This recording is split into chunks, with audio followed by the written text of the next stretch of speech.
আসসালামু আলাইকুম রহমতুল্লাহ। আশা করি আল্লাহর অশেষ রহমতে আপনারা সবাই ভালো আছেন। আজকে আমি আলোচনা করব হযরত আলী রাদিয়াল্লাহু তাআলা আনহু এর সংক্ষিপ্ত জীবনী সম্পর্কে। জন্ম ও বংশ পরিচয়। হযরত আলী মক্কার কুরাইশ বংশে আনুমানিক 601 খ্রিস্টাব্দে জন্মগ্রহণ করেন। এই বংশের দায়িত্ব ছিল পবিত্র কাবার রক্ষণাবেক্ষণ করা। এই বংশের একটি শাখা হচ্ছে হাশেমি। আলীর মাতা ও পিতা উভয়ই হাশেমি বংশের ছিলেন। আলীর পিতা আবু তালিব কাবার প্রহরী এবং শক্তিশালী কুরাইশ গোত্রের একটি গুরুত্বপূর্ণ শাখা বানু হাশিমের শেখ ছিলেন। আলীর দাদা বনি হাশিম বংশের কিছু সদস্য সহ হানিফ ছিলেন বা একেশ্বরবাদী বিশ্বাস পদ্ধতির অনুসারী ছিলেন। হযরত আলী ইসলামের পবিত্রতম স্থান কাবার অভ্যন্তরে জন্মগ্রহণ করেন। তার পিতা ছিলেন আবু তালিব ইবনে আব্দুল মুত্তালিব এবং মাতা ফাতিমা বিনতে আসাদ। 13ই রজব 601 খ্রিস্টাব্দে শুক্রবার আবু তালিবের স্ত্রী ফাতিমা বিনতে আসাদ কাবা প্রান্তে প্রবেশ করে আল্লাহর কাছে প্রার্থনা করলেন, হে রক্ষক, আমার যন্ত্রণা কমিয়ে দিন। হঠাৎ কাবার প্রাচীর খুলে যায় এবং তিনি যেন কোনো অদেখা বাহিনীর দ্বারা কাবার অভ্যন্তরে প্রবেশ করলেন এবং প্রাচীরটি বন্ধ হয়ে গেল। অতঃপর আলী আবু তালিবের কনিষ্ঠ পুত্র পবিত্র কাবার অভ্যন্তরে জন্মগ্রহণ করেছিলেন। সদ্যজাত শিশু তার মায়ের সাথে 3 দিন কাবার ভিতরে অবস্থান করেছিলেন। তৃতীয় দিন তিনি দরজা দিয়ে বেরিয়ে এসে দেখলেন মুহাম্মদ সাল্লাল্লাহু আলাইহি ওয়াসাল্লাম বাইরে তার জন্য অপেক্ষা করছেন। মুহাম্মদ সাল্লাল্লাহু আলাইহি ওয়াসাল্লাম তাকে অভুক্ত দেখে তার মুখ থেকে প্রথম খাবার দিয়েছিলেন। তিনি যখন জন্মগ্রহণ করেছিলেন তখন মুহাম্মদ সাল্লাল্লাহু আলাইহি ওয়াসাল্লাম তার নাম প্রস্তাব করেছিলেন আলী, যার অর্থ উন্নত মান। এ কারণেই তার নামটি আরো তাৎপর্যপূর্ণ হয়ে ওঠে। তারপরে তার চাচা আবু তালিবকে বললেন যে তিনি শিশুটিকে দত্তক নিতে চান। অতঃপর শিশু বয়স থেকেই আলী হযরত মুহাম্মদ সাল্লাল্লাহু আলাইহি ওয়াসাল্লামের কাছে লালিত পালিত হন। প্রাথমিক জীবন। হযরত আলীর মা বাবার সাথে মুহাম্মদ সাল্লাল্লাহু আলাইহি ওয়াসাল্লামের ঘনিষ্ঠ সম্পর্ক ছিল।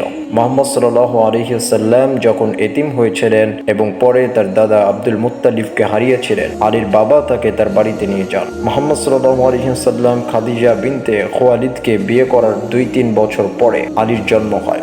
যখন আলীর 5 বছর বয়স হয়েছিল, মুহাম্মদ সাল্লাল্লাহু আলাইহি ওয়াসাল্লাম আলীকে তার বাড়িতে নিয়ে গেলেন। আলী দত্তকের পরেই মুহাম্মদ সাল্লাল্লাহু আলাইহি ওয়াসাল্লামের নিকট থাকতেন। মুহাম্মদ সাল্লাল্লাহু আলাইহি ওয়াসাল্লাম যেখানেই গেছেন আলী সারাক্ষণ তার সাথে ছিলেন। এমনকি হেরা পর্বতমালায়ও যখন তিনি ধ্যানের জন্য ছিলেন, আলী বেশিরভাগ সময় তার সাথে যেতেন। কখনো কখনো তারা 3 বা 4 দিন পাহাড়ে থাকতেন। মাঝে মাঝে আলী তার খাবার সেখানে দিয়ে যেতেন।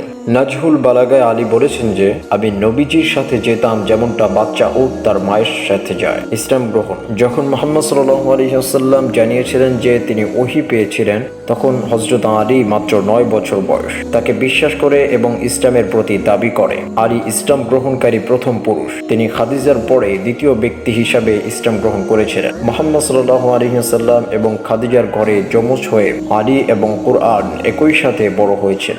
সুবহানাল্লাহ।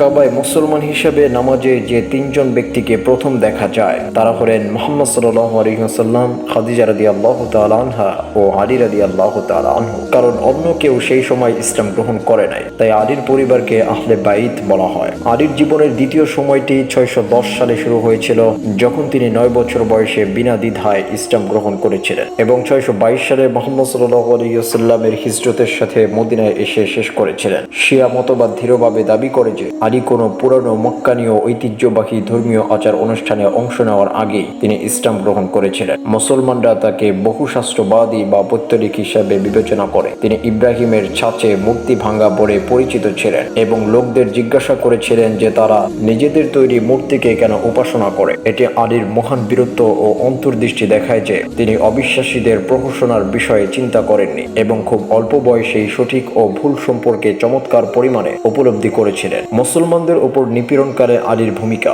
মক্কায় মুসলমানদের উপর অত্যাচার ও বনু হাশিম বর্জনের সময় আলী মুহাম্মদ সাল্লাল্লাহু আলাইহি ওয়াসাল্লামের সমর্থনে দৃঢ়ভাবে দাঁড়িয়েছিলেন। আলী ইসলামের শত্রুদের অপব্যবহার থেকে মুহাম্মদ সাল্লাল্লাহু আলাইহি ওয়াসাল্লামকে রক্ষা করেছেন। মুহাম্মদ সাল্লাল্লাহু আলাইহি ওয়াসাল্লাম যখন নিকটবর্তী শহরে তায়েফের কাছে ইসলাম প্রচার করতে গিয়েছিলেন, তায়েফের বাচ্চারা তার প্রতি পাথর নিক্ষেপ করেছিল এবং আলী, যিনি নবীকে রক্ষা করেছিলেন এবং শিশুদেরকে নবী থেকে দূরে সরিয়ে দিয়েছিলেন। যৌবনে আলী ছিলেন দৃঢ় দৃঢ়ভাবে নির্মিত, শক্ত বাহু, প্রশস্ত বুক এবং খুব শক্ত, সাহসী ও চকচকে চেহারার অধিকারী। তার বয়সের বা তার চেয়েও বড় শিশুরা তাকে ভয় পেত এবং যখনই তারা নবীকে উপহাস করার চেষ্টা করত তারা সর্বদা পালিয়ে যেত যখন তারা দেখত নবীর সুরক্ষার জন্য আলী দাঁড়িয়ে আছে। যখন মুহাম্মদ সাল্লাল্লাহু আলাইহি সাল্লাম ইসলাম প্রচার শুরু করলেন তখন আলীর অন্তর্ভুক্ত কিছু লোক ব্যতীত সবাই তার বিরোধী ছিলেন। আলী কখনোই তার চাচাতো ভাইয়ের সাথে সহযোগিতা করতে এবং তার প্রতি তার ভালোবাসা এবং আনুগত্য স্বীকার করতে পিছু পাননি। প্রতিটি অনুষ্ঠানে তিনি মুহাম্মদ সাল্লাল্লাহু আলাইহি সাল্লামের সকল প্রতিকূলতার বিরুদ্ধে ঢাল হিসাবে ছিলেন। একটি গুরুত্বপূর্ণ সময় এলো যখন মুহাম্মদ সাল্লাল্লাহু আলাইহি সাল্লামের শত্রুরা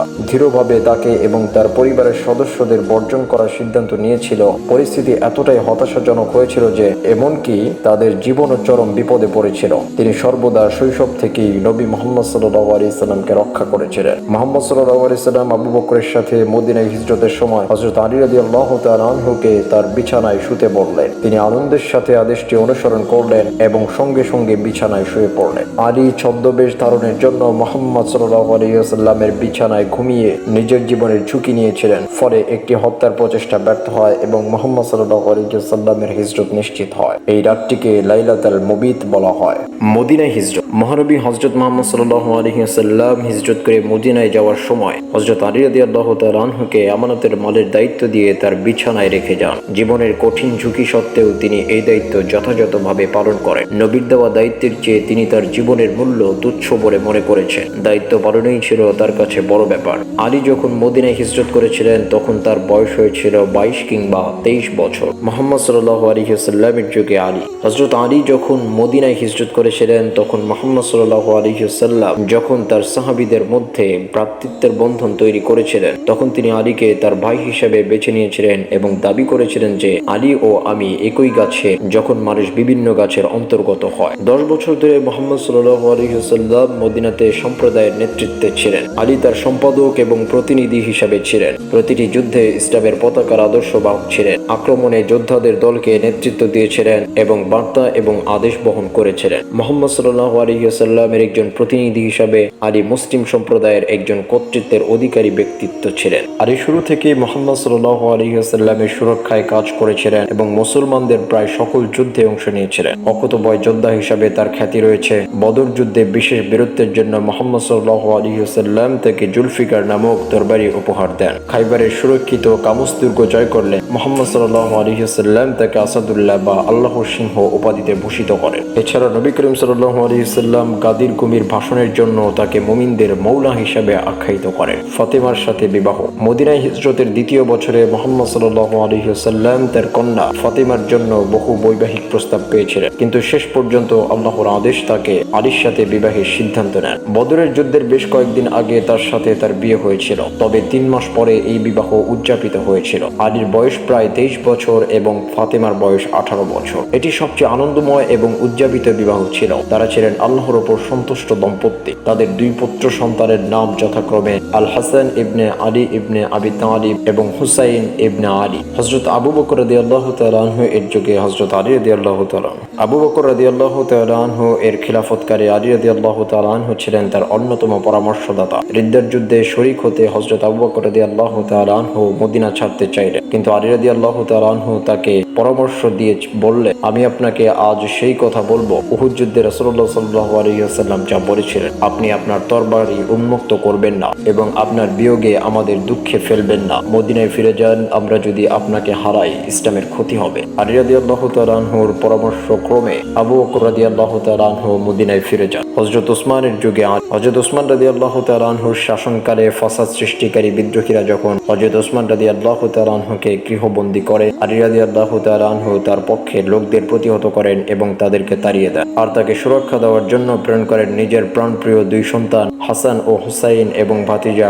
আব্দুল্লাহ ইবনে জাফরকে। কাজে আলী ও ওসমানের মধ্যে শত্রুতা ও বিদ্বেষ থাকার বিষয় ইতিহাসে প্রমাণ হয় না। অবশ্য হযরত মুয়াবিয়া এই অভিযোগ তুলেছিলেন, কিন্তু মুয়াবিয়ার যথেষ্ট ইজতিহাদি ভুল ছিল যা ইতিহাসের পাতায় লিপিবদ্ধ আছে। হযরত আলী রাদিয়াল্লাহু তাআলা আনহু এর খলিফা নির্বাচন। হযরত ওসমান রাদিয়াল্লাহু তাআলা আনহু এর শাহাদাত বরণের পর 3 3 দিন পর্যন্ত খিলাফতের আসন শূন্য থাকে। এই সময় পরবর্তী খলিফার জন্য হযরত আলী রাদিয়াল্লাহু তাআলা আনহু এর প্রতি জনগণের দৃষ্টি নিবদ্ধ হয়। বহু লোক তাহাকে এই দায়িত্ব গ্রহণের জন্য অনুরোধ জানায়। প্রথম দিকে তিনি স্পষ্ট ভাষায় অসম্মতি জানানো সত্ত্বেও শেষ পর্যন্ত মুহাজির ও আনসার সাহাবীদের অনুরোধে এই দায়িত্ব গ্রহণ করতে সম্মত হন। অতঃপর মসজিদে নববীতে সমবেত সর্বসাধারণ মুসলমানদের প্রস্তাবনা এবং স্বতঃস্ফূর্ত সমর্থন ও অনুমোদনের পর হযরত আলী রাদিয়াল্লাহু তাআলা আনহুকেই পরবর্তী খলিফা নির্বাচিত করা হয় এবং 21শে জিলহজ সোমবার দিন মসজিদে নববীতে বিপুল ইসলামী জনতার উপস্থিতিতে তার হস্তে খিলাফতের সাধারণ বায়াত গ্রহণ করা হয়। তিনি হন খিলাফতের রাশেদার চতুর্থ খলিফা। হযরত আলী রাদিয়াল্লাহু তাআলা আনহু যখন খিলাফতের দায়িত্ব নিজের স্কন্ধে তুলে নেন তখন সমগ্র মুসলিম জাহান চরম অরাজকতা ও বিদ্রোহ বিপ্লবের লীলাভূমিতে পরিণত হয়েছিল। প্রথম খলিফা হযরত আবু বকর রাদিয়াল্লাহু তাআলা আনহুকে অনুরূপ এক অশান্তি ও বিদ্রোহ বিপ্লবের সম্মুখীন হইতে হয়েছিল বটে, কিন্তু এই দুইটি অবস্থার মধ্যে বিরাট পার্থক্য ছিল। হযরত আবু বকর সিদ্দিক রাদিয়াল্লাহু তাআলা আনহুকে যে বিপদের সম্মুখীন হতে হয়েছিল তাহা ছিল কাফিরি ও ইসলাম ত্যাগী এবং ইসলামের পারস্পরিক সংঘর্ষ। সমস্ত ইসলামী জনতা এই সংঘর্ষের খলিফার সমর্থক ও পৃষ্ঠপোষক ছিল। বিরুদ্ধবাদীরা ছিল বাতিলপন্থী, লালসা ও দুষ্প্রবৃত্তির অনুসারী। তাদের মতের কোনো স্থিতি বা দৃঢ়তা ছিল না। পক্ষান্তরে হযরত আলী রাদিয়াল্লাহু তাআলা আনহুকে যাদের বিরুদ্ধতার সম্মুখীন হতে হয়েছিল তাহারা শুধু মুসলমানই ছিলেন না, বহু সংখ্যক সাহাবী এবং রাসূল করিম সাল্লাল্লাহু আলাইহি ওয়াসাল্লামের সহধর্মিণী হযরত আয়েশা রাদিয়াল্লাহু তাআলা আনহাও পর্যন্ত তাদের মধ্যে শামিল ছিলেন। ইহাকে ভাগ্যের চরম পরিহাস ছাড়া আর কি বা বলা যেতে পারে। কিন্তু এইসব বিপদ আপদ, অশান্তি, উপদ্রব ও বিদ্রোহ বিপ্লব সত্ত্বেও হযরত আলী রাদিয়াল্লাহু তাআলা আনহু অত্যন্ত দৃঢ়তা ও দুঃসাহসিকতা সহকারে খিলাফত তরুণীর হাল শক্ত করে ধারণ করেন। এই সময় তিনি অপরিসীম ধৈর্য, সহিষ্ণুতা ও সুস্থ চিন্তা বিবেচনার চরম পরাকাষ্ঠা প্রদর্শন করেন এবং নানা ক্ষেত্রে ব্যর্থতার নিদর্শন লক্ষ্য করা সত্ত্বেও পরম বিশ্বাস পরায়ণতা, অবিচল আদর্শবাদিতা এবং ইসলামী শরিয়ত ও রাষ্ট্রনীতির মূল বিধান হতে বিন্দুমাত্র বিচ্যুতিও সহ্য করতে সম্মত হননি। তিনি যদি নীতি ও আদর্শবাদ হতে একচুল পরিমাণ বিচ্যুতিও সহ্য করতে প্রস্তুত হতেন তাহলে রাষ্ট্রনীতির বিচারে তিনি হয়তো সফলকাম বিবেচিত হতেন, কিন্তু দ্বীন ইসলামের মহান আদর্শ ক্ষুণ্ণ, বর্জিত ও পরিত্যক্ত হইত, ইহাতে কোনো সন্দেহ নাই। খলিফা রূপে হযরত আলী রাদিয়াল্লাহু তাআলা আনহু। খিলাফতের শাসন ব্যবস্থা পরিচালনায় হযরত আলী রাদিয়াল্লাহু তাআলা আনহু হযরত ওমর ফারুক রাদিয়াল্লাহু তাআলা আনহু এর পদাঙ্ক অনুসরণের কৃত সংকল্প ছিলেন এবং তৎকালে প্রতিষ্ঠিত ব্যবস্থায় কোনরূপ মৌলিক পরিবর্তন সাধনে কিছুমাত্র সম্মত ছিলেন না। হযরত ওমর ফারুক রাদিয়াল্লাহু তাআলা আনহু সমগ্র হিজাজ হতে নির্বাসিত যেসব ইহুদিকে নাজরান নামক স্থানে পুনর্বাসিত করেছিলেন তারা হযরত আলী রাদিয়াল্লাহু তাআলা আনহুর নিকট উপস্থিত হয়ে অত্যন্ত কাতর ও বিনীত কণ্ঠে তাদের প্রাক্তন বসতিতে প্রত্যাবর্তনের অনুমতি প্রার্থনা করে, কিন্তু হযরত আলী রাদিয়াল্লাহু তাআলা আনহু ইহাতে স্পষ্ট ভাষায় অস্বীকৃতি জানিয়ে বলেছিলেন হযরত ওমর রাদিয়াল্লাহু তাআলা আনহু অপেক্ষা অধিক সুবিবেচক, বিচক্ষণ এবং সঠিক সিদ্ধান্তকারী আর কে হতে পারে। দেশের অভ্যন্তরীণ শাসন ব্যবস্থায় সর্বাধিক গুরুত্বপূর্ণ কাজ হলো দায়িত্বশীল কর্মকর্তাদের নিয়ন্ত্রণ এবং তাহাদের কার্যাবলী ও আচার ব্যবহার তীক্ষ্ণ দৃষ্টিতে পর্যবেক্ষণ। হযরত আলী রাদিয়াল্লাহু তাআলা আনহু এই বিশেষ বিষয়টির উপর সবসময় দৃষ্টি নিবদ্ধ রাখতেন। হযরত আলী রাদিয়াল্লাহু তাআলা আনহু রাজস্ব বিভাগের বিশেষ সংস্কার সাধন ও উন্নয়নমূলক নীতির প্রবর্তন করেন। রাজস্ব আদায়ে পূর্ণ কঠোরতা সত্ত্বেও সাধারণ জনগণের সার্বিক কল্যাণ ও সাধারণ অবস্থার উন্নয়ন সাধনে তিনি প্রতিনিয়ত যত্নবান ছিলেন। অক্ষম ও দরিদ্র জনতার প্রতি তিনি সবসময় অনুকম্পামূলক নীতি গ্রহণ করতেন। পারিবারিক জীবন। আলীর 9টি স্ত্রী এবং বেশ কিছু উপপত্নীর থেকে 14টি পুত্র ও 19টি কন্যা সন্তান ছিল। তাদের মধ্যে হাসান, হুসাইন এবং মুহাম্মদ ইবনে আল হানাফিয়া ঐতিহাসিক ভূমিকা পালন করেছে এবং তাদের মধ্যে মাত্র 5 জন বংশধর রেখে গেছে। আলী মুহাম্মদ সাল্লাল্লাহু আলাইহি ওয়াসাল্লামের ছোট মেয়ে ফাতেমার কাছ থেকে 4টি সন্তান পেয়েছিলেন: হাসান, হুসাইন, জাইনাব এবং উম্মে কুলসুম। হযরত আলী রাদিয়াল্লাহু তাআলা আনহু এর শাসনকাল। খিলাফতের নির্বাচনের পরপরই তিনি ইসলামী রাষ্ট্রের রাজধানী মদিনা থেকে ইরাকের কুফায় সরিয়ে নেন, যা ছিল অধিকতর কেন্দ্রীয় একটি স্থান। তার নির্বাচনের পরপরই তিনি জনগণের, বিশেষ করে মুহাম্মদ সাল্লাল্লাহু আলাইহি ওয়াসাল্লামের প্রভাবশালী সাহাবী যেমন হযরত তালহা রাদিয়াল্লাহু তাআলা আনহু এবং হযরত জুবাইর রাদিয়াল্লাহু তাআলা আনহু এর উত্থাপিত হযরত ওসমান রাদিয়াল্লাহু তাআলা আনহু এর হত্যাকারীদের যথাশীঘ্র শাস্তির জনপ্রিয় দাবির সম্মুখীন হন। হযরত আলী রাদিয়াল্লাহু তাআলা আনহু তখন ঘোষণা করেন যে তার সর্বোচ্চ অগ্রাধিকার রাষ্ট্রের শান্তি শৃঙ্খলা পুনঃস্থাপন করা এবং কেবল তারপরেই তিনি হযরত ওসমান রাদিয়াল্লাহু তাআলা আনহু এর হত্যাকারীদের বিচারের সম্মুখীন হতে পারবেন। কিন্তু হযরত তালহা রাদিয়াল্লাহু তাআলা আনহু এবং হযরত জুবাইর রাদিয়াল্লাহু তাআলা আনহু হযরত আলী রাদিয়াল্লাহু তাআলা আনহু এর এই সিদ্ধান্তে রাজি হননি। তারা সৈন্যবাহিনী প্রস্তুত করা শুরু করে। হযরত আয়েশা রাদিয়াল্লাহু তাআলা আনহা, যিনি প্রকৃত অবস্থা অবগত ছিলেন না, তিনিও হযরত উসমানের হত্যাকারীদের শাস্তি দেওয়ার উদ্দেশ্যে হযরত তালহা রাদিয়াল্লাহু তাআলা আনহু এবং হযরত জুবাইর রাদিয়াল্লাহু তাআলা আনহু এর সাথে যোগ দেন। তিনজনে মিলে বসরার উদ্দেশ্যে এক সেনাবাহিনীর নেতৃত্ব দেয়। হযরত আলী রাদিয়াল্লাহু তাআলা আনহু যুদ্ধ এবং রক্তপাত এড়াতে জান-পরাণ দিয়ে চেষ্টা করে, কিন্তু তার সমস্ত প্রচেষ্টা ব্যর্থতায় পর্যবসিত হয়। দুর্ভাগ্যজনকভাবে তার এবং হযরত আয়েশা রাদিয়াল্লাহু তাআলা আনহু এর সৈন্যবাহিনীর মধ্যে যুদ্ধ হয়। যদিও হযরত তালহা রাদিয়াল্লাহু তাআলা আনহু এবং হযরত জুবাইর রাদিয়াল্লাহু তাআলা আনহু যুদ্ধের পূর্বে সেনাবাহিনী ত্যাগ করেন এবং অন্য কোনো শত্রুর দ্বারা নিহত হন। হযরত আয়েশা রাদিয়াল্লাহু তাআলা আনহা সৈন্যরা পরাজিত হয়, কিন্তু হযরত আলী রাদিয়াল্লাহু তাআলা আনহু তাকে যথাযথ শ্রদ্ধা প্রদর্শন করেন এবং তার নিরাপত্তার খেয়াল রাখেন। তিনি তার ভাই মুহাম্মদ বিন আবু বকর রাদিয়াল্লাহু তাআলা আনহু এর রক্ষণাবেষ্টনীতে তাকে মদিনায় প্রেরণ করেন। এটি উটের যুদ্ধ নামে খ্যাত, কারণ হযরত আয়েশা রাদিয়াল্লাহু তাআলা আনহা যুদ্ধের সময় উটের উপর সওয়ারি ছিলেন। পরবর্তীতে হযরত আয়েশা রাদিয়াল্লাহু তাআলা আনহা জীবনভর হযরত আলী রাদিয়াল্লাহু তাআলা আনহু এর বিরুদ্ধে যুদ্ধ করার জন্য অনুতপ্ত ছিলেন। উটের যুদ্ধের পর হযরত আলী রাদিয়াল্লাহু তাআলা আনহু হযরত মুয়াবিয়া রাদিয়াল্লাহু তাআলা আনহুকে, যিনি তখনও তার হাতে বায়াত গ্রহণ করেননি, ইসলামের বৃহত্তর স্বার্থে তার নিকট আত্মসমর্পণ করার আহ্বান জানান। কিন্তু হযরত মুয়াবিয়া রাদিয়াল্লাহু তাআলা আনহু এই অজুহাতে তার নিকট নিজেকে সমর্পণ করেননি যে হযরত ওসমান রাদিয়াল্লাহু তাআলা আনহু, যিনি উমাইয়া বংশোদ্ভূত ছিলেন, তার রক্তের প্রতিশোধ প্রথমে নিতে হবে। আমির মুয়াবিয়া রাদিয়াল্লাহু তাআলা আনহু আমর বিন আস রাদিয়াল্লাহু তাআলা আনহু এর সহায়তায় সৈন্য প্রস্তুত করা শুরু করে। হযরত আলী রাদিয়াল্লাহু তাআলা আনহু অন্য কোনো বিকল্প না পেয়ে মুয়াবিয়ার সাথে লড়াই করার জন্য সিরিয়ার দিকে অগ্রসর হতে হয়। 566 খ্রিস্টাব্দের জুলাইয়ে দুই সৈন্যবাহিনী সিফফিনে যুদ্ধে উপনীত হয়। দুপক্ষেই ব্যাপক হতাহত হয়, কিন্তু যুদ্ধ এই মতৈক্যে শেষ হয় যে বিষয়টি একটি মধ্যস্থতা কমিটিতে নিষ্পত্তি হবে। এই কমিটিতে হযরত আলী রাদিয়াল্লাহু তাআলা আনহু এর পক্ষে আবু মুসা আল আশআরী রাদিয়াল্লাহু তাআলা আনহু এবং আমির মুয়াবিয়ার পক্ষে আমর বিন আস রাদিয়াল্লাহু তাআলা আনহু প্রতিনিধিত্ব করে। দুর্ভাগ্যবশত এই মধ্যস্থতা ব্যর্থতায় পর্যবসিত হয়, কারণ আমর বিন আস রাদিয়াল্লাহু তাআলা আনহু আবু মুসা আল আশআরী রাদিয়াল্লাহু তাআলা আনহু এর সাথে গৃহীত সিদ্ধান্ত থেকে সরে আসে। একটি বড় দল, যারা মধ্যস্থতার প্রস্তাবের বিরুদ্ধে ছিল, হযরত আলী রাদিয়াল্লাহু তাআলা আনহু থেকে সরে গিয়ে তাদের জন্য এক নতুন আমির নির্বাচিত করে দেয়। এই দলটিকে খারিজি অর্থাৎ বেতান্ত্রিক বলা হয়ে থাকে। সর্বপ্রথম হযরত আলী রাদিয়াল্লাহু তাআলা আনহু তাদেরকে বুঝিয়ে রাজি করানোর চেষ্টা করে, কিন্তু তা নিষ্ফল হয়, যা ভয়াবহ যুদ্ধে মোড় নিলে প্রচুর খারিজি নিহত হয়। নিঃসন্দেহে হযরত আলী রাদিয়াল্লাহু তাআলা আনহু খেলাফতের পবিত্রতা এবং মর্যাদা রক্ষার খাতিরে তার জীবন কুরবান করে। তিনি সেই 10 জন সৌভাগ্যশালীদের একজন, মহানবী সাল্লাল্লাহু আলাইহি ওয়াসাল্লাম যাদের বেহেশতের সুসংবাদ প্রদান করেছিলেন। মৃত্যুর পূর্বকালীন ঘটনা ও মৃত্যু। মুসলমানরা ইসলামী ভ্রাতৃত্বের কথা বিস্তৃত হয়ে প্রতিশোধ পরায়ণ ও একে অন্যকে হত্যার নেশায় মেতে ওঠে। 656 খ্রিস্টাব্দে উষ্ট্রের যুদ্ধ ও 657 খ্রিস্টাব্দে সিফফিনের যুদ্ধ সংঘটিত হয়। মুসলমানরা ইসলামী ভ্রাতৃত্বের কথা বিস্তৃত হয়ে প্রতিশোধ পরায়ণ ও একে অন্যকে হত্যার নেশায় মেতে ওঠে।